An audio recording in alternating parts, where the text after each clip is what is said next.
This panel was recorded Friday, March 19, 2021 during the 15th Annual Public Administration Research Conference hosted by the Center for Public and Nonprofit Management at UCF. The panel is titled UCF's Urban Resilience Initiative, Finding Balanced and Sustainable Solutions to Complex Problems Through Interdisciplinary Research and Community University Partnerships.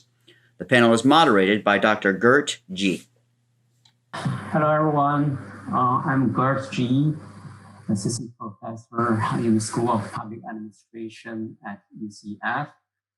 I'm also co-leading an Urban Resilience Initiative with one of the other panelists here, Dr. Naim Kapucu at UCF downtown campus.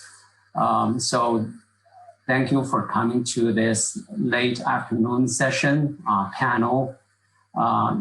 Prepare for urban resilience initiative related projects. So we will have 4 presentations today. So each will last for up to 15 minutes using PowerPoint. And then we'll have a Q&A session with the audience for the 4 panelists and other collaborators in those presentations. Okay.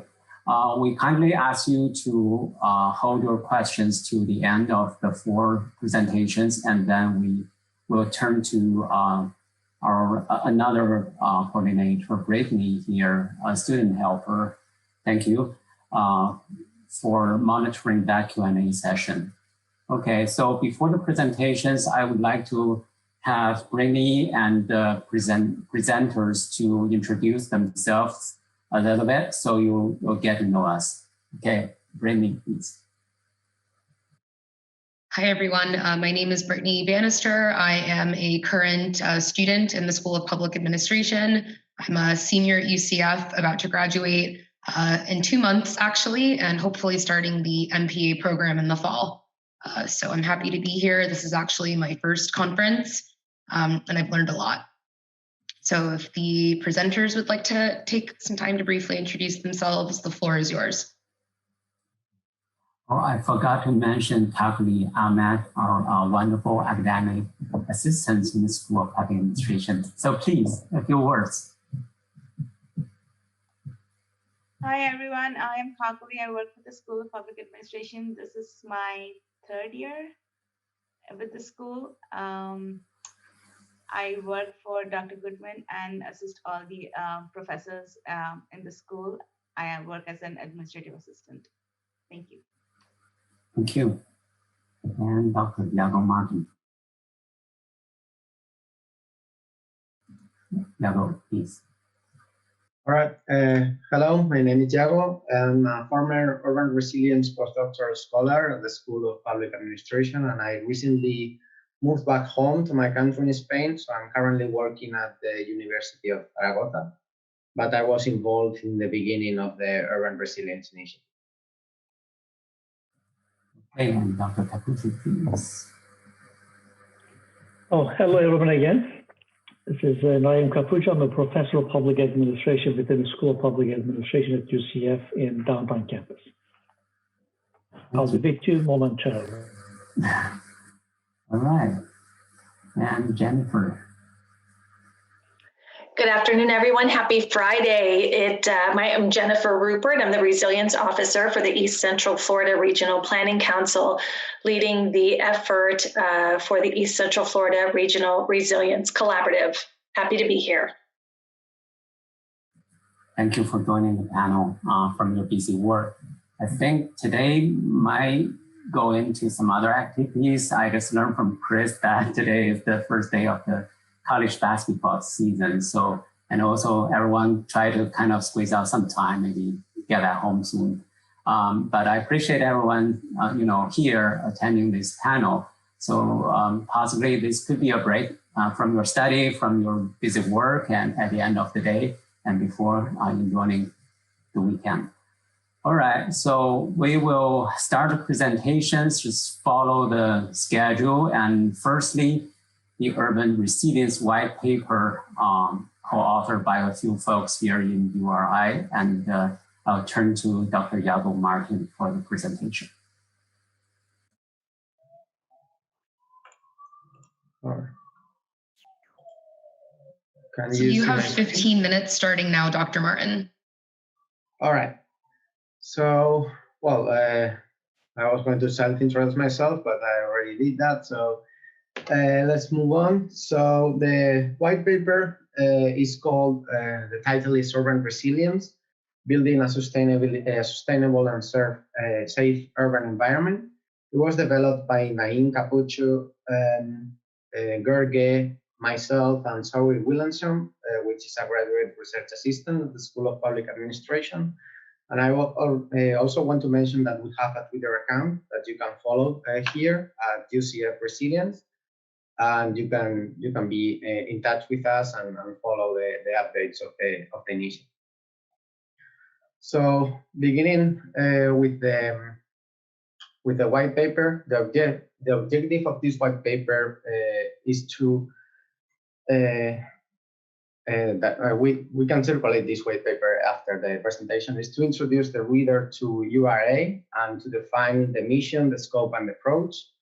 So the goal of the Urban Resilience Initiative is to create a research network that brings together academic researchers from multiple sciences like public policy, engineering, social sciences, and also with community partners. URI intends to participate in research, education, training, and community outreach activities to further its agenda. So I prepared this slide to kind of to frame the current understanding of resilience as a concept and how it has evolved during the past few decades, and often explored with the notion of sustainability. So the figure highlights some of the critical events that have driven the discourse around the need to improve the environment that we inhabit and to make it safer. I don't want to get too much into detail, as you're probably familiar with this process, and you can find it better explained in the white paper.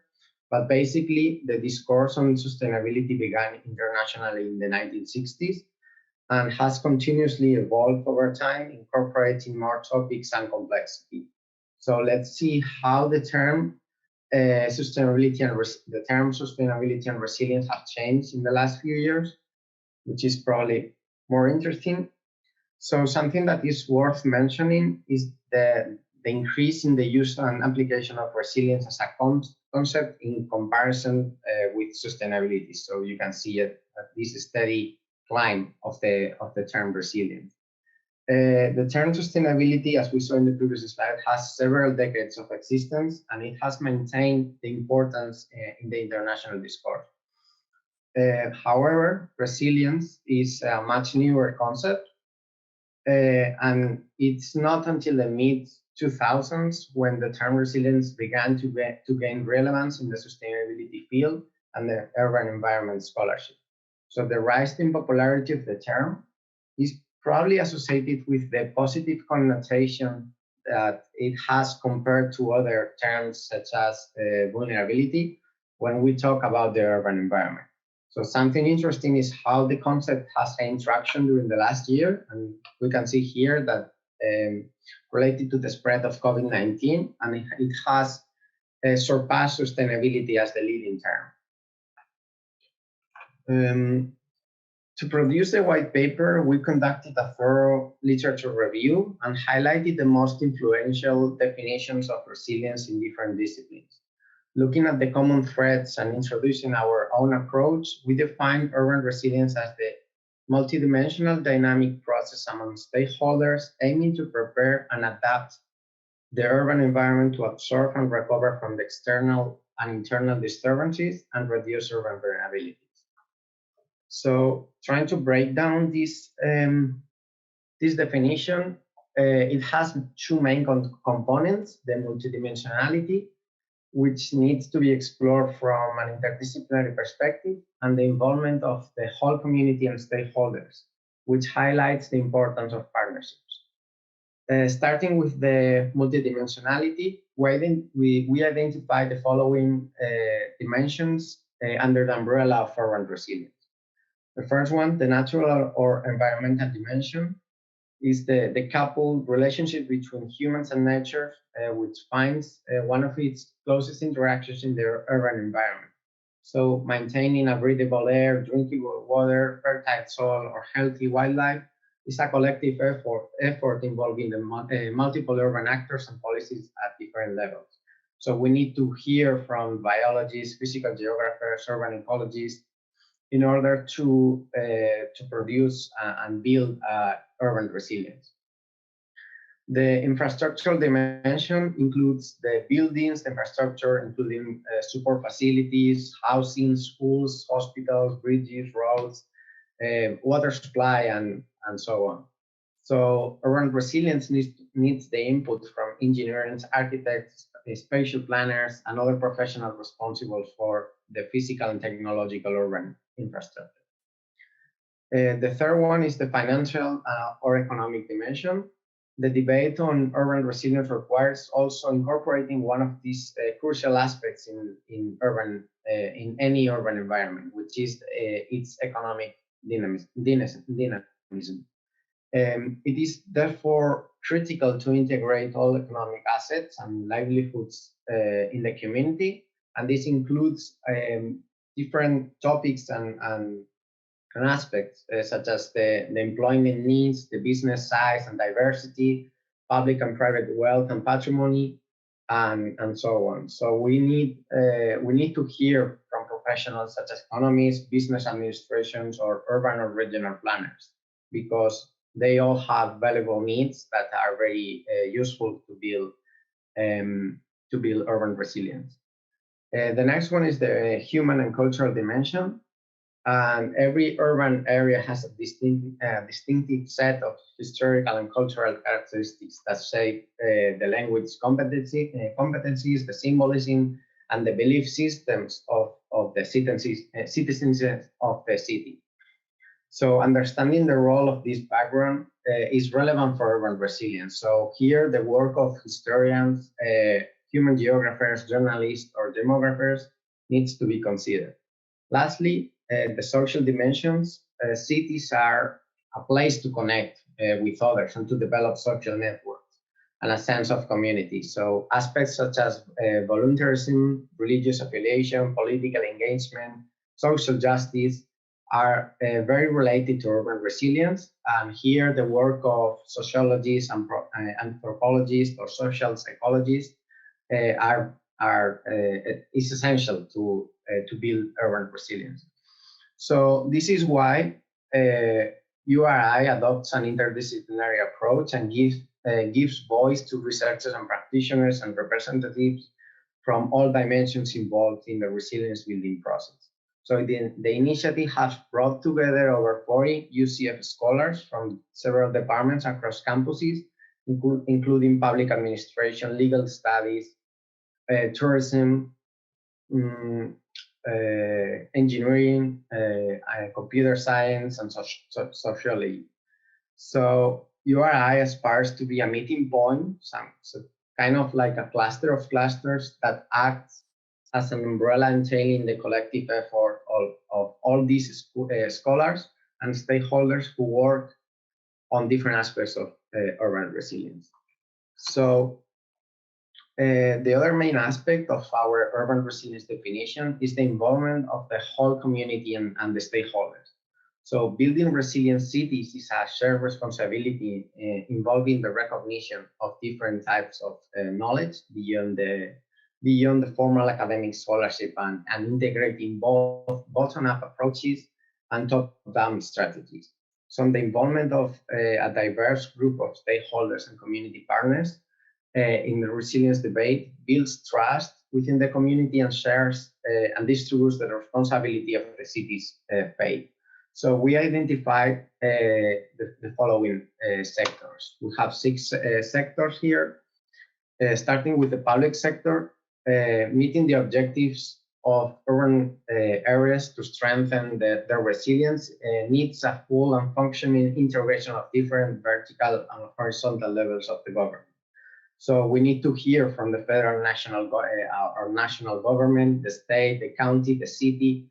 They all need to work together and in the same direction and form partnerships with the private sector, nonprofit organization, academia, So URI is in close contact with the Office of Sustainability and Resilience at the City of Orlando, but also with the Sustainability and Resilience Office at the Orange County, and also with the Emergency Preparedness Division at the East Central Florida Regional Planning Council.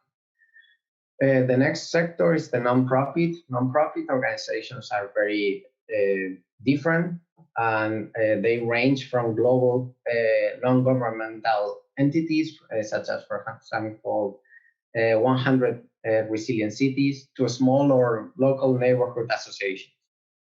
And they all have very different motivation and agendas.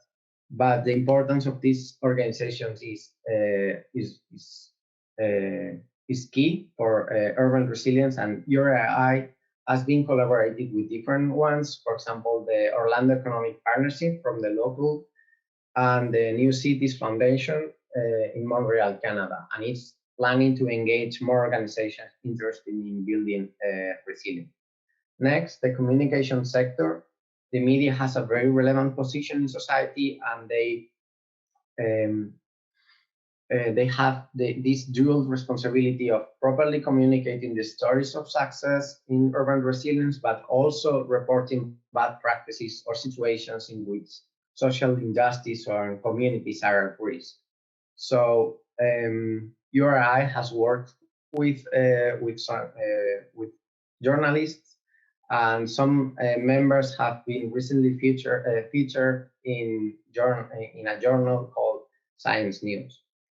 The next one, the community partners, having the city residents at the center of the discussion table, we think that is very important, and they also need to have a proactive role, which is very important for the successful of resilient cities.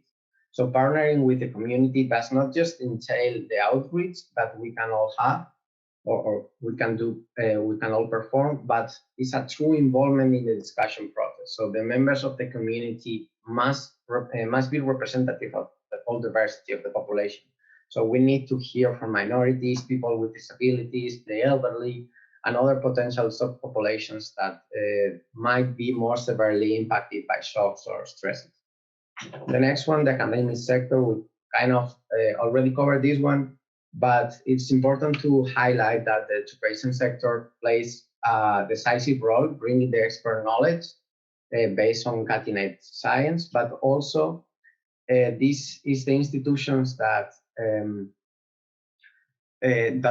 train and educate the next generation of practitioners. So we need to have a prominent space for this sector in the resilience building process. And finally, the business sector. This group encompasses all for-profit entities, regardless its size, and it's important that we don't forget any of these entities, no matter if they're small or medium sized. So a weak and inflexible private sector often results in a more vulnerable city and a longer recovery process. So the private sector can have, the private sector can also have, before, during, and after crisis, a very important role in the emergency management and risk reduction strategy. So it's very important to incorporate this sector into the resilience building process, and promoting symbiotic partnerships must therefore be a very essential role in this process. You have about 2 minutes left. Okay, cool. So finally, the goal of URI is to foster the creation of coalitions and collaborations among all these stakeholders that we just saw to build resilience in urban areas. So URI is set to continue working in the coming years in different avenues. The first one, of course, research. URI members were recently awarded with an NSF Smart and Connected Community Award, which Gurt is going to talk more about in the next presentation. So I will not comment too much on it. So, but URI has also initiated dialogues with other academic and community partners to begin research projects in other themes or areas, such as the impacts of COVID-19, for example, on the touristic sector, or the management that cities like Orlando can have of large influxes of environmental migrants. The next one, outreach and events. URI is working on expanding its national and international connections to seek potential collaborators and increase its influence. So in the last months, we have held some meetings with representatives from institutions such as the Erasmus University from Rotterdam, from the Netherlands, and we as an initiative have begun a series of guest lectures with key speakers. For example, we had a few months ago Michael Lindell from the University of Washington, but we've had another one, and we plan to have more in the future. So to maximize the outreach of the initiative and communicate activities, we have this Twitter profile at UCF Resilience. And finally, our last major aspect is training and education. And Dr. Gurt and myself launched a new graduate web course called Urban Resilience in the spring of 2020. And it has also been offered in fall 2020. And it's about, the course serves the scholarship of urban resilience from an interdisciplinary perspective. So it includes a variety of topics such as urban vulnerability, disaster resilience, resilience policy and practice, adaptive urban resilience, and so on. And also, and finally, the Urban Resilience Initiative also plans to have a graduate certificate program that is currently planned and is under development. So with that, I think it's all, and I'll be glad to answer any questions that you may have. Okay, thank you very much, Yago, for your reintroduction of the URI and also the Urban Resilience white paper. Just another note, quick note that the team of URI have been developing an extensive literature review of urban resilience is ongoing, and we're using subject matter experts' input to help with the survey of key dimensions and concepts to help guide the literature review and manuscript writing. And we have been hosting research collaboration meetings, leading scholar speaker series as well. So we'll keep you guys posted, and if you have interest in joining any of the future events, please just leave me a message. So we'll ask you to maybe type in your questions for all the presentations through chat, and Brittany will help coordinate the Q&A later on. So our second presenter is Dr. Naim Kapucu about his NSF proposal. Thank you, Gurt, and thank you. Say that again, Brittany. I was just saying your time starts now. Thank you. And thank you, Brittany, for facilitating the panel for us. And thank you, Gurt, for moderating it. And thank you all for participating, especially the two of my former students from Shanjiao University in China, very early in the morning. So what I'd like to highlight in here, Urban Resilience Initiative at UCF, Yago presented briefly.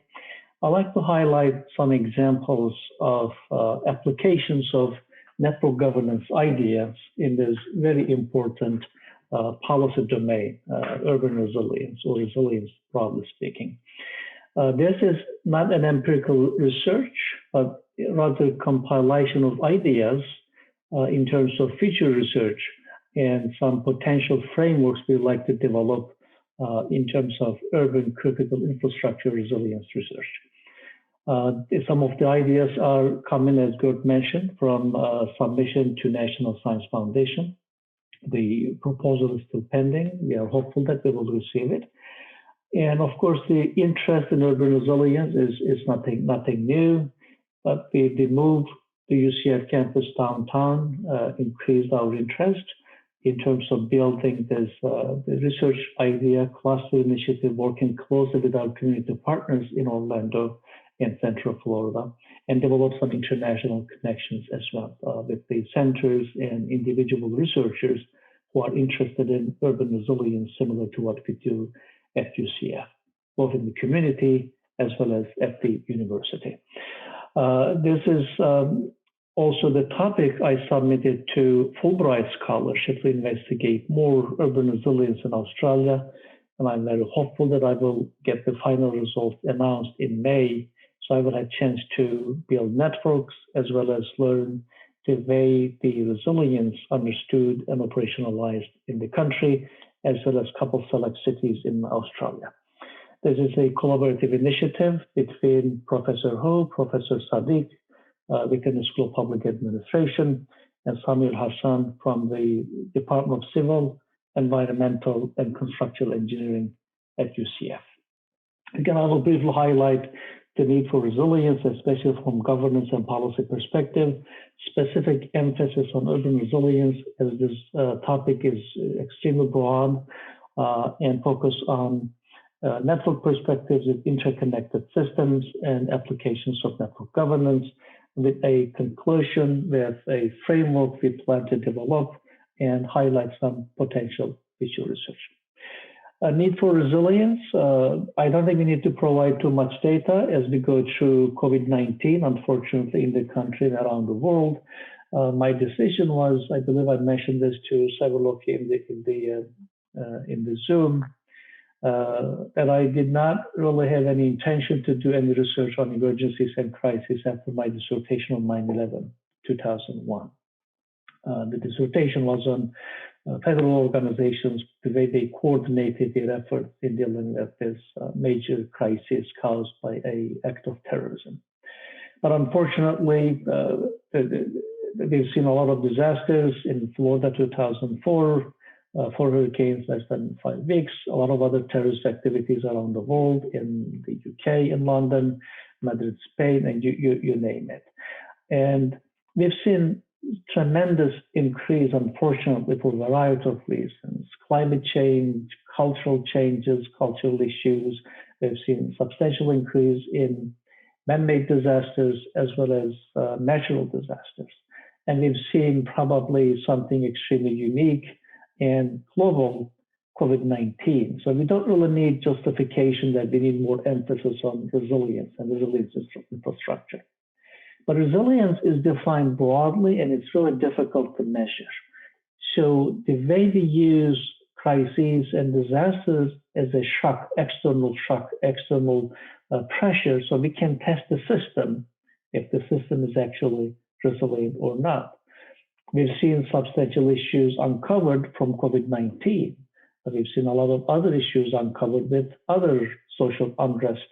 And recently, I will provide some information on this too, the severe weather storm in Texas. Those are really the events help us understand what is missing in terms of resilience and the resilience initiatives. But again, this is a broad topic. I'd like to provide an example of urban resilience with a specific focus on urban infrastructure resilience. So how to define urban resilience? Yago provided details with history and background and some of the changes over time on emphasis on sustainability and the resilience issues. So what I'd like to highlight in here, how urban resilience become a major policy issue, the interface between policy, planning, and governance, primarily implementation. We use governance rather than government because of the whole community perspective, primarily emphasized in the US, including all sectors within the community or the society at large, as Yago provided some of the examples in the figure from the Urban Resilience White Paper. And we like to bring some elements of network governance, such as organizational capacity, collaborative leadership, stakeholder interactions and engagement, the way the governance system is structured, and the network resilience. These are all as core elements, how they can influence building interconnected resilient systems. And in this particular presentation, the project proposal, we'd like to bring urban infrastructure primarily focused on water, energy or power, transportation, and telecommunications. Interestingly enough, the Texas case probably provided one of the textbook examples of how an element of this interconnected system fails, causes cascading effects on the rest of the system or the society. So the primary question we really want to emphasize as part of this research project and other projects around this particular topic: how can the resilience of interdependent urban infrastructure system be enhanced through multi-level, multi-sector stakeholder collaboration and using network governance ideas and ideals in terms of mobilization of resources available in any particular community. So one of the aspects, critical aspects of urban critical infrastructure resilience is interconnectedness of the system. And what we will plan to do, have those plans and policies, and I'd like to see a presentation from Jennifer from the East Central Florida Planning Council perspectives, are designed to generate and create resilience infrastructure policies. And we are also interested in seeing the role of leadership and organizational capacity in implementing those resilience policies and plans in preparing and developing, building resilient communities. And I will give you some examples in terms of the multi-level characteristics of the resilience initiatives and implementation of policy systems. So this is one of the figures we developed in terms of explaining the multi-level, multi-layer system with the community involvement in the US, how the system will function or supposed to function in terms of addressing some of the tests and shocks in the community, as well as building community disaster resilience.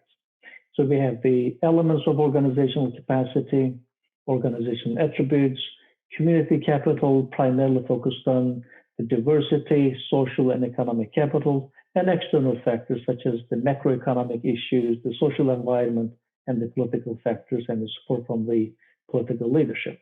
Of course, the Federal Emergency Management Agency play a major role within DHS in terms of implementing and guiding policies and plans on resilience specific to disasters.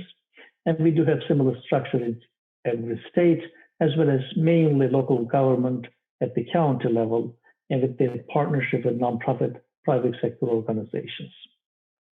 And what is really unique in this particular case, bringing network governance idea, rather than simply relying on one government entity at every level in terms of addressing this disaster resilience issue. So this is a network depiction of the way we like to see multi-level, multi-sector network governance idea. In the figure on the left, you see single-level network of organization. In the public administration policy field, we primarily, from a simplistic perspective, define networks as connected organizations, more than 3 organizations addressing a unique challenge or complex policy, social issue, social problem. In the right side of the slide, you see the depiction of networks at different levels of government. At the federal level, federal organizations are coordinating their efforts within the framework of National Response Framework, for example, or the National Disaster Recovery Framework, if this is the recovery phase.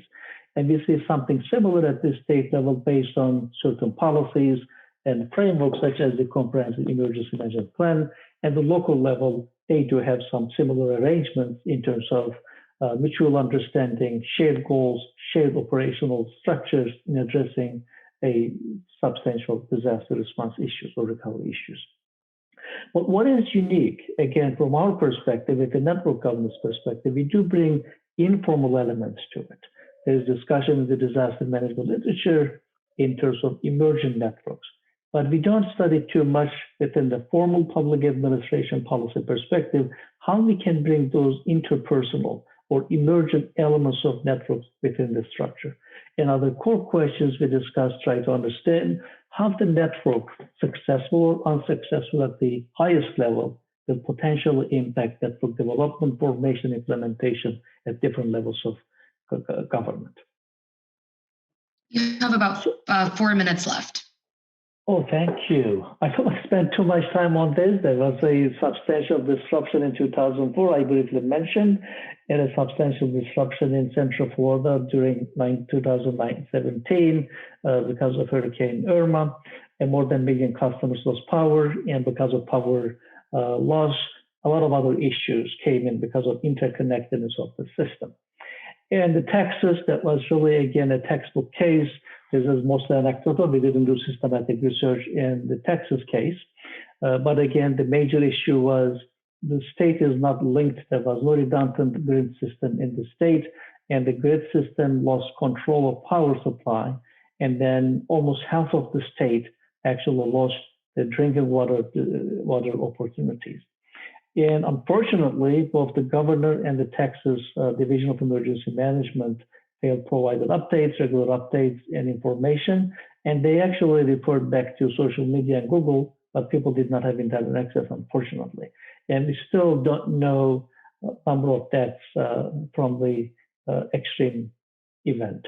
And people are responsible in terms of not building resilient systems, in terms of protecting people and their lives, which is the primary mission of disaster management, emergency management system.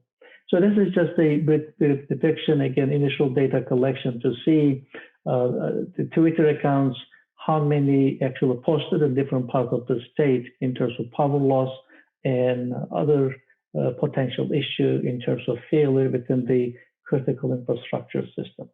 This is probably the core of the presentation and the idea I'd like to expand. So you can see at the infrastructure level, I'm not an engineer, but I have an engineering friend in the team to address engineering issues in terms of interconnectedness between water, electric, power, transportation, and telecommunication.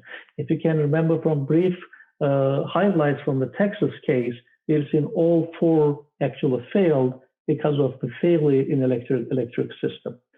So this kind of represents the core ideas presented in Yago's presentation in terms of infrastructure dimension of urban resilience. But we also like to bring institutional dimension of urban resilience with the network governance idea, bringing community capacity with organizations from private, public, and non-profit sectors in addressing and building this urban infrastructure resilience idea. So this is, again, not addressing all elements of urban resilience, not all elements of network governance, a select perspective specifically focused on leadership, inclusive decision-making, and the way the network governance structure, and then provide some platform in inclusive decision-making and policy-making. What we like to do, this is an initial framework to develop in terms of data collection and analysis. What we're looking from network perspective, who are the core actors? What are the plans and policies in place in terms of critical infrastructure resilience in urban environment, and how the systems are actually interacting specifically on the water, electric, power, transportation, and telecommunication issues. So we will see the multi-level network, hopefully with this mathematics we developed, as well as sub-networks within the different interdependent systems within the urban infrastructure resilience idea. Again, what we like to do in the future, and I look forward to your feedback and the comments on the both framework as well as the direction of the research and some of the core elements. I would like to finalize this framework, the network governance framework, as well as finalize some of the elements of the network governance, as well as those four core elements of critical infrastructure in urban environments, and do analyze the policies and frameworks as an initial stage to identify how the system actually look like in terms of disaster resilience for communities in the urban environment. And then we can either design a perception information using survey data or experiments, or if any major or minor disaster happen, we can collect data and see the application versus policies and plans. With that, thank you very much for taking the time and listening to the presentation. Look forward to additional questions and comments in the second part of the panel. Thank you. Thank you very much, Naim, for your great presentation, and especially reflecting on the recent Texas winter storm disruption to the overall state that, leading people and organizations in chaos and panic. And with the disruption going on and discussion going on nationwide, I think people have been recognizing the interdependence of critical infrastructures to support the resilience to natural and human-made events. So I think it's just a very kind of cutting-edge issue that government, nonprofit businesses, and the individual citizens have to work together to find out some solutions, such as what you have just recommended through this interdisciplinary proposal. All right. Given that said, I will be the next one and to present the Smart and Kinetic Community Project. Let me share my screen real quick. Okay. Oh, sorry, let me move. Okay. So let me, sorry about that, let me move it back. All right, okay. So I'm going to present a recently awarded National Science Foundation project from the Smart and Connected Communities program. The title is Leveraging Smart Technologies and Managing Community Resilience through Networked Communities and Cross-Sector Partnerships. So it's a 4-institution involved collaborative project, interdisciplinary and community engaged, highly a 3-year big one. And I have listed all the PIs and senior personnel in the project, in the proposal. So today, I think Dr. Kapucu and Dr. Martin and Dr. Zobo from Virginia Tech and Ms. Michelle Sekowski and also Charles are with us from the team, as well as Sarah Eamon and Duigu and Ratna, I think, as graduate research assistants in the team. So I'm going to present on behalf of the whole team about some kind of the content and the core content of the proposal and some updates of the recently unfolded sub-projects. So first of all, the overview and the motivation of the team to initiate such a big, ambitious project. From the first 2 presentations that you have learned that the community resilience have to be achieved by all sectors in communities and in a network fashion.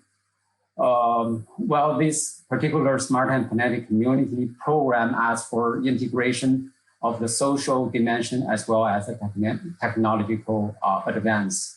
So that's where we thought about the big data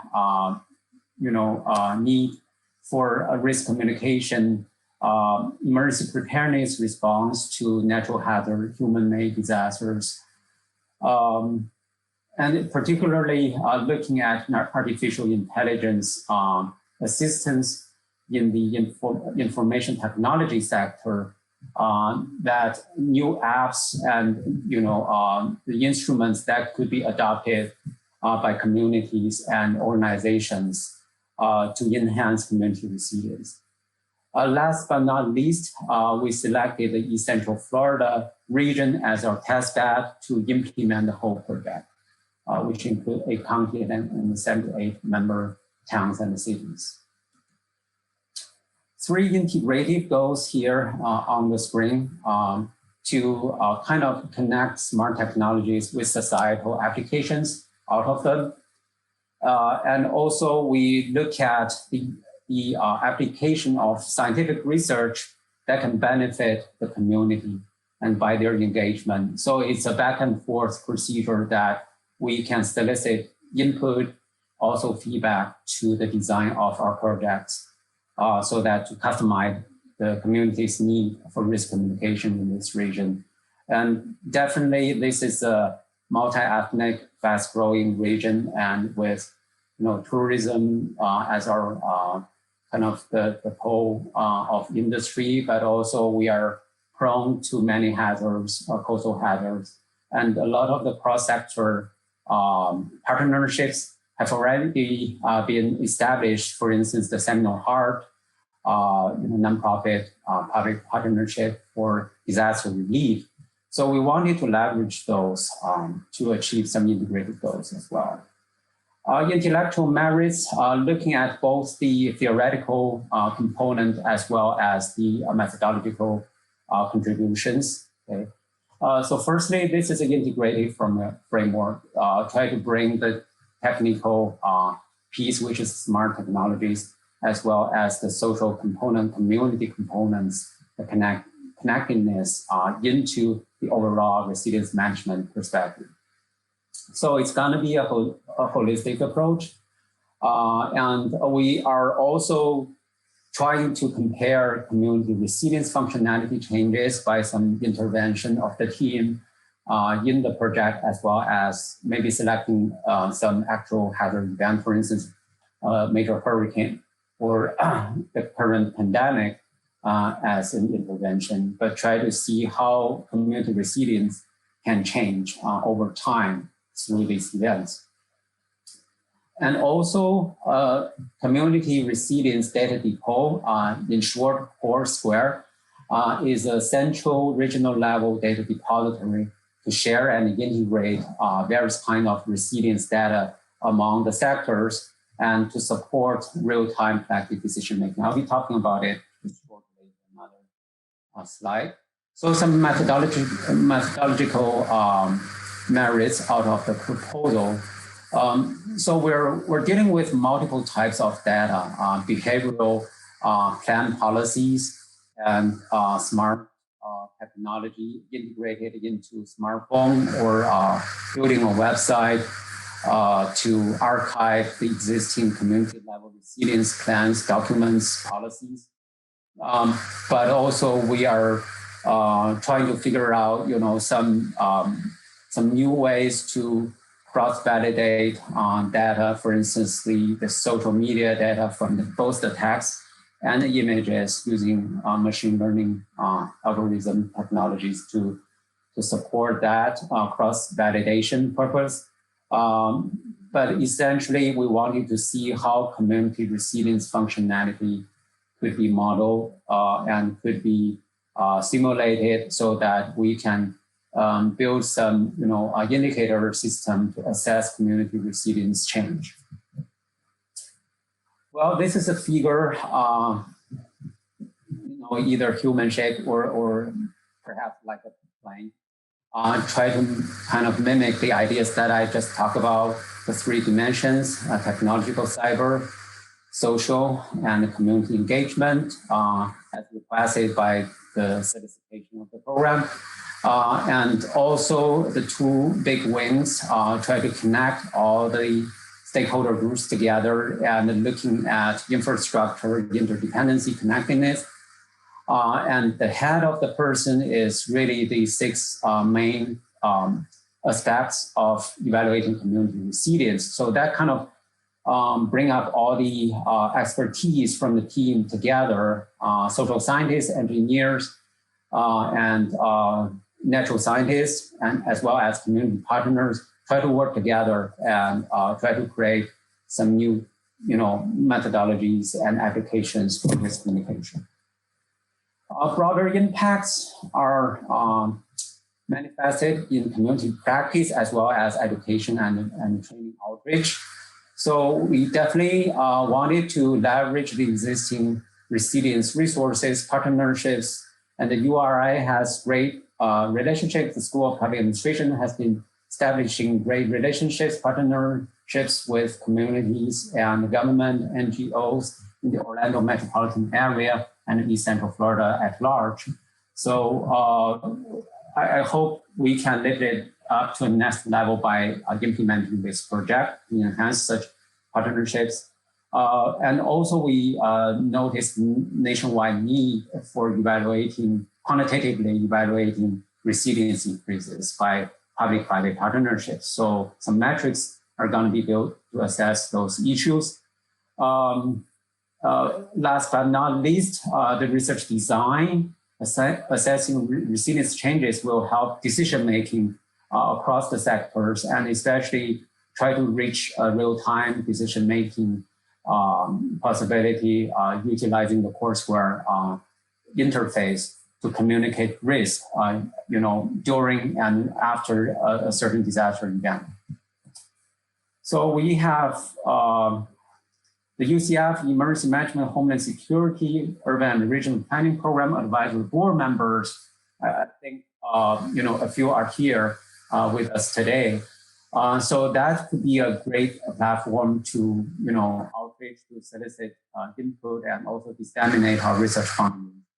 We're going to also rely on the Florida Emergency Preparedness Association annual conferences to implement some data collection, as well as working with them and especially the Central Florida region and for study purpose. And also you can see that we're a big team with multiple graduate assistants and postdoc and other technicians, GI technicians here, Charles from the Regional Planning Council. So we are truly a multi-institution interdisciplinary team to support inclusion and diversity. Some updates for sub-project. So we are preparing for a web survey for emergency managers, operators, going to launch that through FIPA this summer. So that's primarily Sarah and I are leading that. Dr. Kapucu and Retina are working on the resilience policy and plan analysis. They have collected all kinds of documentations, policies from this region, and about to do a content analysis, network analysis about it. And also we are meeting with community partners for the integration of an existing data information system called Lotus about land use transportation features in the Orlando metro area. And wanted to incorporate that and use that as a start to build a courseware data depot. So we are discussing those plans right now. In addition, we have a newly proposed sub-project led by Dr. Chris Sobel and assisted by Duilu.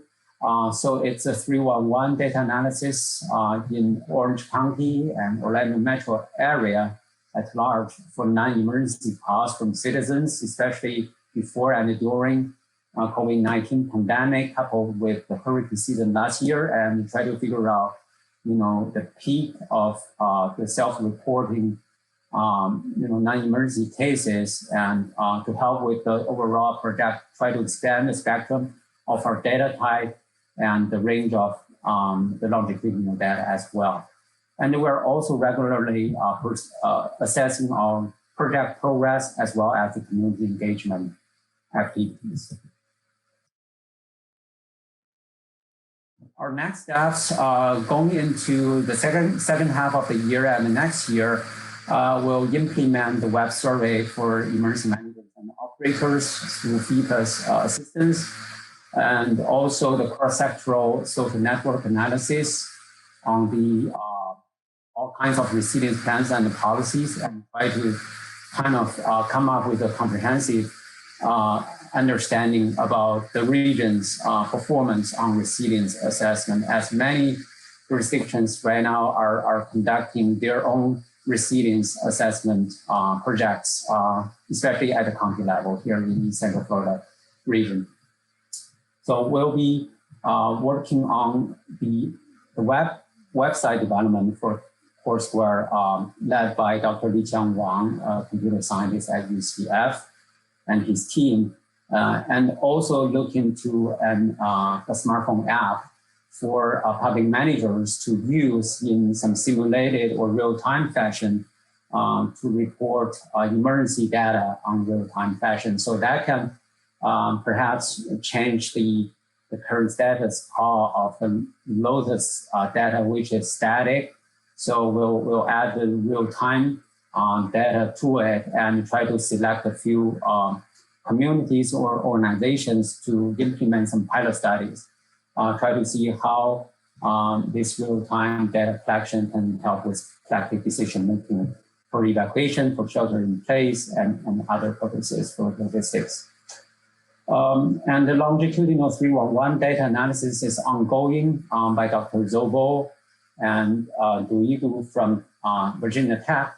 So we also are considering, couple the COVID-19 and a hurricane, try to analyze the metropolitan, response from citizens as a proxy to evaluate the resilience level.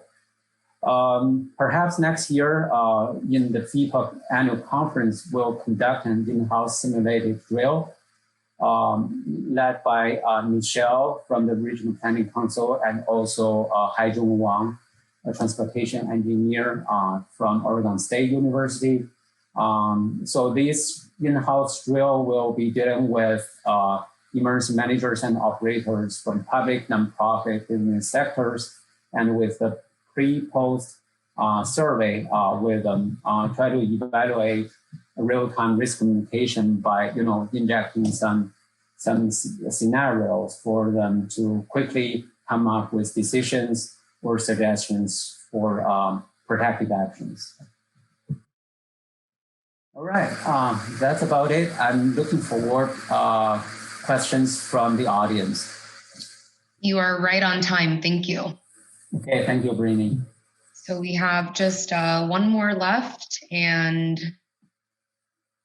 right. Jennifer, you can screen share whenever you're ready. Right.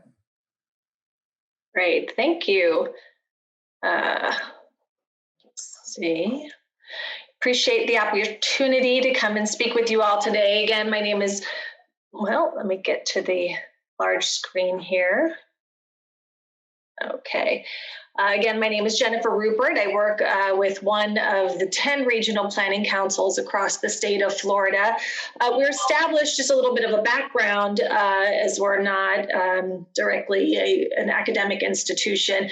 We are a state statute created agency established in 1962. We represent 8 counties and 78 cities in East Central Florida. We have, our particular area ranks 2nd in population in the state, and we are the largest area in land coverage. Over the years since being established in 1962, we have evolved over time to where we are today with no regulatory authority, and really are the inveterate conveners in the region. Our board is made up of representatives from each county, elected leadership. We have League of Cities representatives. We have a representative from our largest city in the region, which is the city of Orlando. We have gubernatorial appointees and agency representatives as well. Our areas of expertise housed within the Regional Planning Council, which includes Charles and Michelle Chakowski, who are on this call today, are very reflective of what you see within a local government. So we have a planning and technical expertise, or we do planning and technical assistance. We do economic analysis through an economic development department that we have. In addition to that, we are funded by the federal government and are designated as the Economic Development District for this area. We do a myriad of emergency management services, including our LEPC, which is headed up by Michelle Chakowski. We have a GIS department, Geographic Information Systems, where the Lotus, which was mentioned earlier, was established and provide a lot of services in there. In addition to that, we also work in resilience quite a bit, actually. Over the last, really starting in around 2004, the Regional Planning Council was contracted by federal agencies to start understanding the impacts to sea level rise in our area. as that has developed over time, and as I said earlier, the changes in administration and how regional planning councils function, we've really moved into an area where we're depending on grants to do a lot of this resilience work, very specifically focused on particular projects around the region. The Florida Department of Environmental Protection has a set of resilience grants that they provide, usually focused on coastal communities, as a lot of resilience work has over the last 15 years. But doing vulnerability assessments or funding vulnerability assessment, community engagement, looking at comprehensive plans, helping update those coastal elements in parallel flood policies, all with the goal to identify strategies in how we're increasing resilience in our communities around the region. One of those projects that was funded by the FDP was the drafting of the East Central Florida Regional Resilience Action Plan. I think this was started in around 2017. It was an 18-month long project, and it engaged, I want to say, over 150 different agencies from around our area. And the important thing about this, it was drafted for Brevard and Volusia County, of course, those two coastal communities, and three things came out of it. One was a definition, kind of something for that region or those two counties to get behind that defined resilience, and it was reflective of the 100 Resilient Cities initiative that was brought up earlier. It established a unified sea level rise curve that all of those departments within Volusia and Brevard County and those cities can plan to. And it provided a list of actions for multiple agencies across multiple sectors to put in place. One of the action items that was in there was to take that effort that was for Volusia and Brevard County specifically and expand it to the rest of the region and expand the effort. Well, while that project was going on, our Regional Planning Council board that I referenced earlier was hearing a number of projects that really were reflective of how our local governments were responding to different shocks and stressors around the region, those being affordable housing, migration, infrastructure failures, aging infrastructure, food access, all of these different issues. And what they recognized through these meetings coming together was that they're all having to respond to them in different ways and figure it all out on by themselves, essentially. And what they decided at that time was they needed to do something collectively and do it together. So we drafted this resolution in September 2018 that was unanimously approved by our Regional Planning Council board, telling us as staff to go ahead and put forward what a framework and a structure for a resilience collaborative, what it would look like in our region. So we got to work immediately and defined this structure, utilizing that Regional Planning Council structure. We set up two committees quite quickly, a council subcommittee that was made up of a smaller group of elected leadership that would really drive the effort forward with this vast size of our area and the difference in the political nature of our area. We really needed that group to say what was palatable and what we could really move forward and meet the communities where they're at so they can move forward. We quickly also established a steering committee that was made up of a number of different sectors, all with the idea of having a united effort and a holistic approach to looking at resilience in our region. So all of these sectors, reflective of different departments within a local government, they were all brought together and informed into this steering committee, which is about 20 people across the region of different experts. So we have economic development, energy, public policy people, sustainability people, health and equity, planning, emergency management, so on and so forth. That committee pardon me, I think I just went backwards here. That committee established a framework that we could all work under as we were trying to figure out what this would look like and move this collaborative forward. What they decided at that time was under this resilience umbrella that we were going to focus on 3 pillars in our region, and that is people, which is our health and equity, the places, which is our built infrastructure and our natural environment, and prosperity, which is our economic resilience. Our elected leadership was adamant at the time that those 3 pillars were fine. They're reflective of sustainability efforts. They're reflective of some of our Florida Chamber has put out different pillars, a lot of efforts throughout the region and the country, as a matter of fact. But if we were going to do this, they wanted to make sure we were going to work throughout these pillars with the intention to reduce our risks and vulnerabilities in our region and our carbon footprint, while increasing sustainability efforts or sustainability goals in the work. So with that framework in mind, that steering committee developed a memorandum of understanding that really establishes the history of our region. It provides that perspective in a holistic way, what constitutes our region, and really builds that framework into the memorandum of understanding. It is that mechanism that we've been able to take and ask partners, local government partners throughout the region to sign on and formalize their partnership within the collaborative itself, all with the idea to increase our collective impact towards what we were defining as regional initiatives.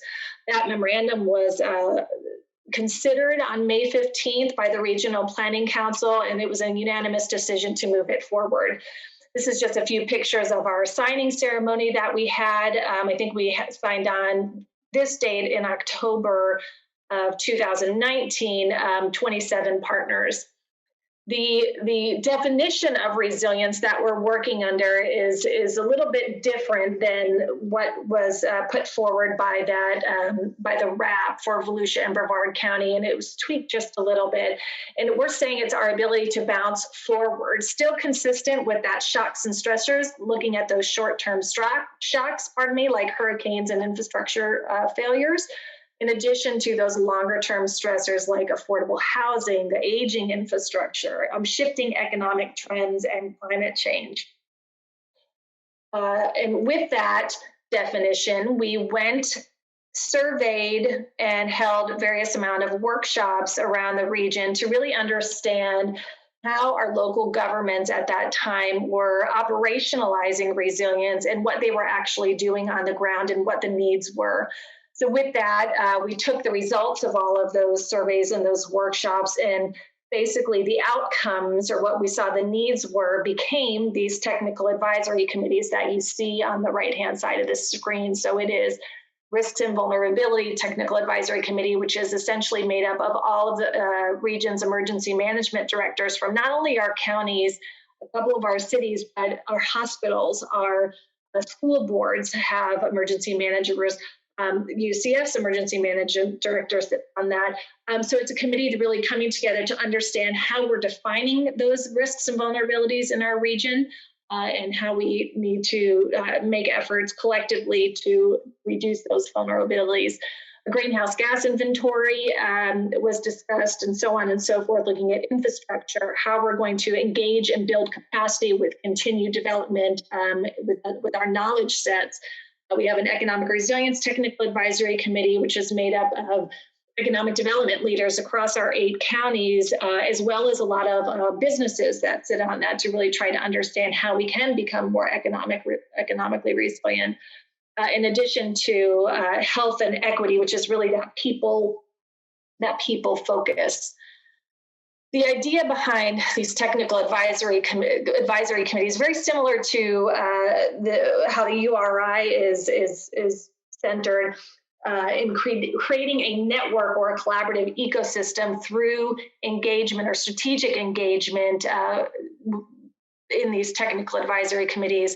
They are all working to establish a set of goals and developing strategies for later implementation by the R2C. And whatever those goals are, aligning those to other community groups that are working collectively to move and increase resilience in the area. Each technical advisory committee went through this process, or is going through this process currently, and it's really just a strategic foresight process, defining what their role is, understanding what's happening in the region, setting goals, building strategies with a long-term goal to move the region forward collectively. Here's just one example. You'll see kind of they're color-coded to what that process was laid out. So our steering committee, which is that multidisciplinary group, we have their definition on top. These are some of the goals that they established. In addition to, so each committee is working through this type of work. As you all are very much aware, when you're gathering different disciplines and sectors to try to move forward collectively, a common language needs to be established. So these strategy maps were developed as a tool, really, to get everyone to move forward through the process, but all use the same language. So the goals are still obviously the goals. Some of them that refer to desired results. We have strategic objectives, which is just the process we're going to use to establish those goals or implement those goals, pardon me.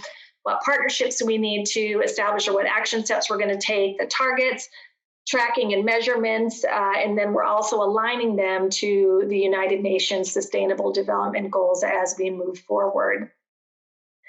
The idea here is to then pull back from all of those technical advisory committees, all of those committees having all of that information. We're going to pull them all back together holistically, and we'll have a draft plan for Regional Planning Council to consider coming up this May. It will include all of those definitions, the goals, the strategies that have been developed by the professionals, a very bottom-up approach to moving resilience forward in the region, really working to build off of the strengths that we have existing and move it to a new level by working collectively.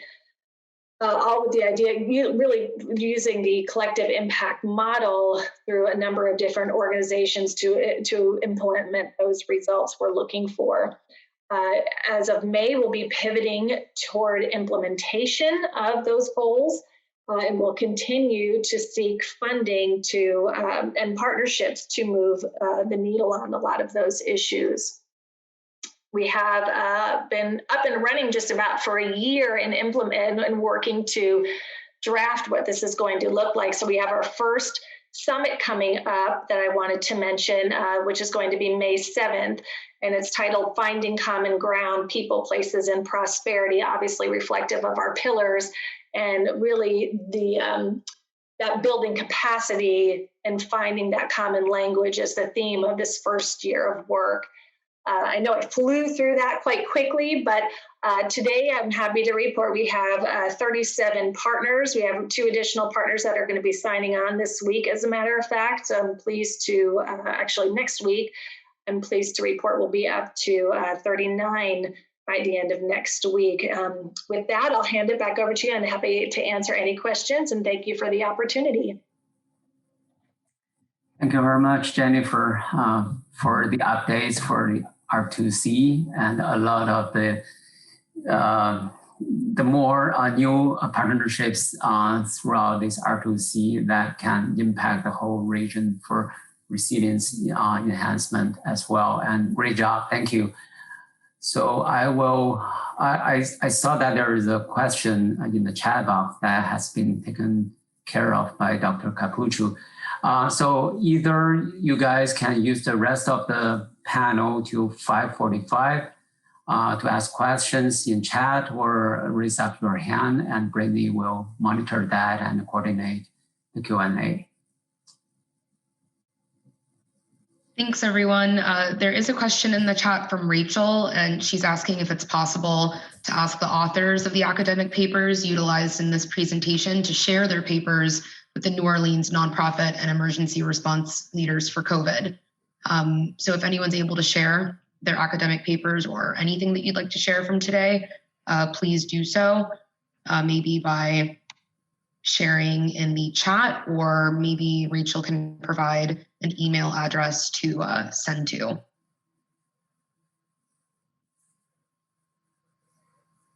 I provided my email, and I can facilitate with others too. If they can reach out to me via email, I'll be more than happy to follow up.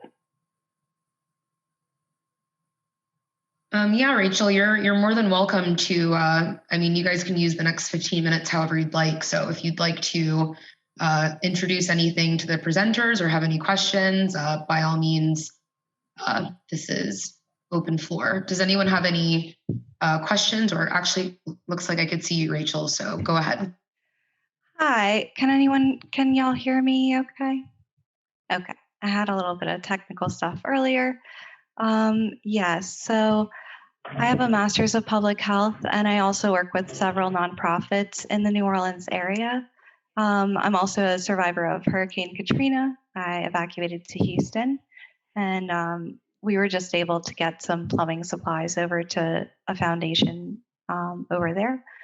So I work with the Greater New Orleans Caring Collective, and we also have a program called Help NOLA Vaccinate. We're trying to get ahead of the variants and make sure that people stay as safe as possible. One issue that we're having right now is making sure that we get actual vaccination teams into neighborhoods to vaccinate, because we're having issues with transportation, and it seems like that could be something that's overlooked, unfortunately, because it's a little bit more difficult, and there isn't a lot of monetary incentive to send these teams into the more impoverished and frankly more dangerous areas of our city. So I just wanted to say thank you for all you do. And I actually had a bunch of people join in from New Orleans because Justin was able to give me information to share the webinar.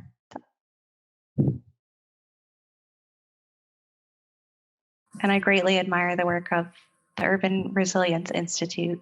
So hoping to get those ideals and concepts fostered here, and Creative Village, especially with our very artistic community. Sorry. No, Thank you. That's fine. Thank you. Not an institute yet, but that's our aspiration too.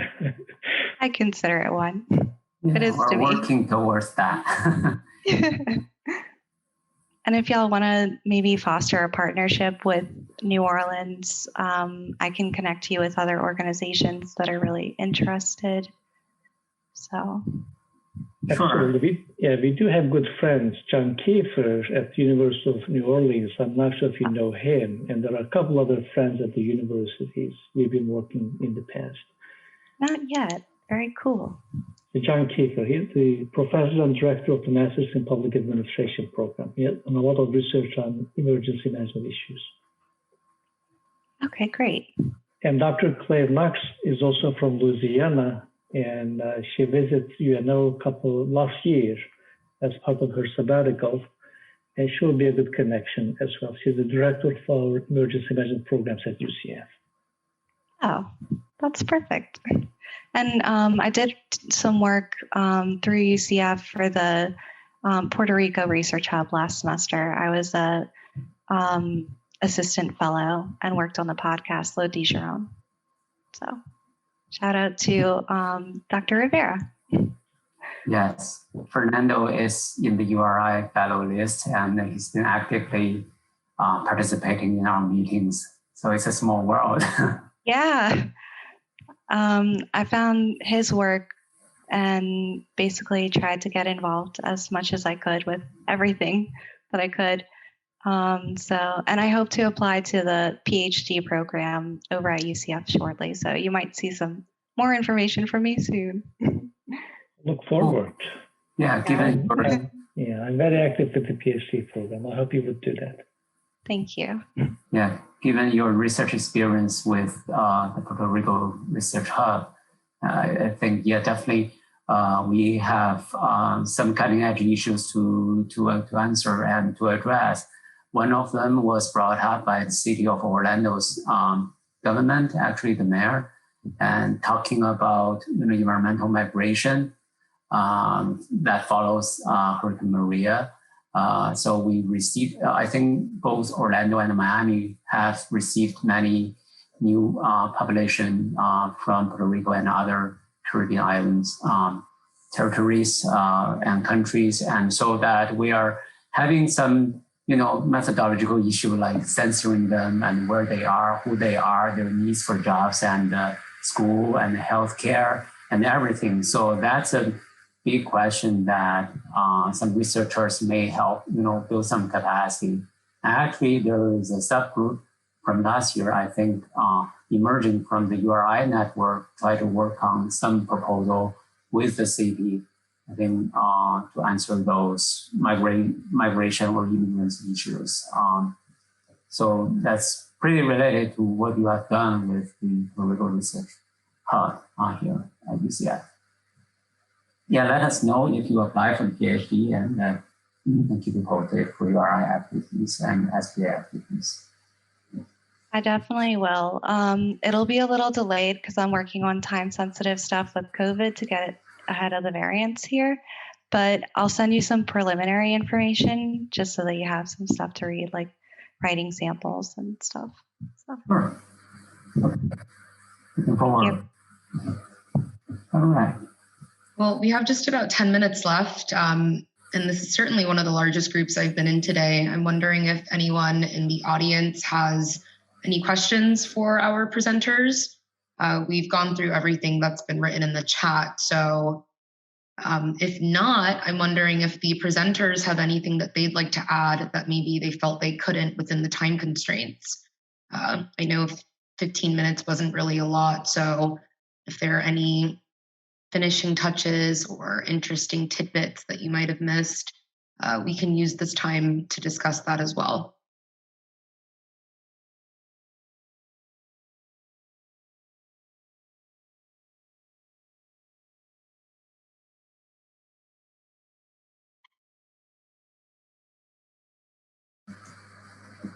I have a quick question for the audience here. Is anyone coming from FIPA? As we promote this panel with the FIPA leadership for the Immersive Preparedness Association. Okay, hearing no. Perhaps most of our students or collaborators here.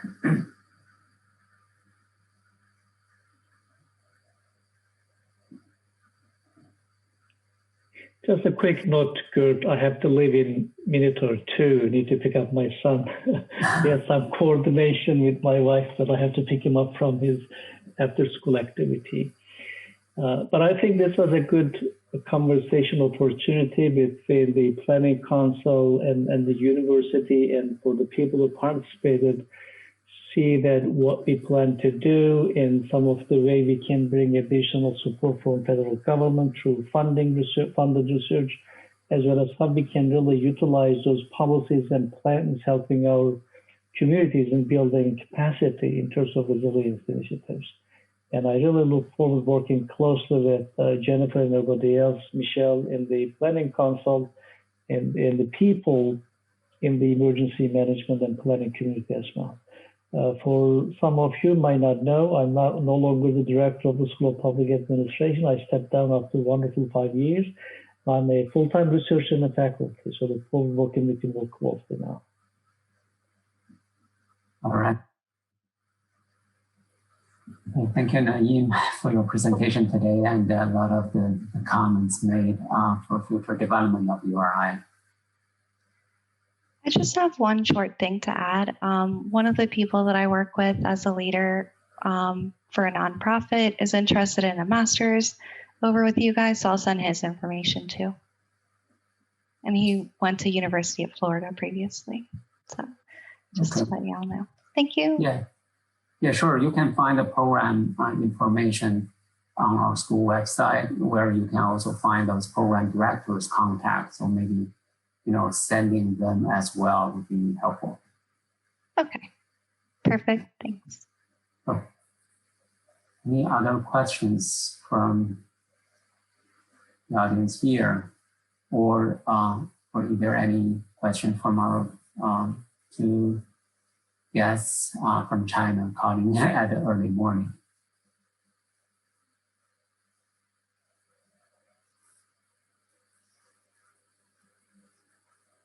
If not, we are just about 5 minutes from close. So if you guys want a couple minutes back to your afternoon, that's totally fine as well. It is the weekend officially, so I'm sure you have exciting plans. All right. I think hearing none, I think you're still able to reach out to us. I think all the presenters and our team members here in some of the presentations in the future, and you can find our information online easily, I believe. I would like to thank every presenter, and especially the SCC team members, URI team members, definitely Jennifer from the Regional Planning Council, a close friend to us, I think to UCF and URI, and also thank you, Brittany, for coordinating this panel, a great helper. Thank you. I hope everyone can enjoy our presentations, and feel free to reach out to us. And otherwise, enjoy the weekend and keep well and safe. Thanks, everyone. Good night. Yeah, bye-bye.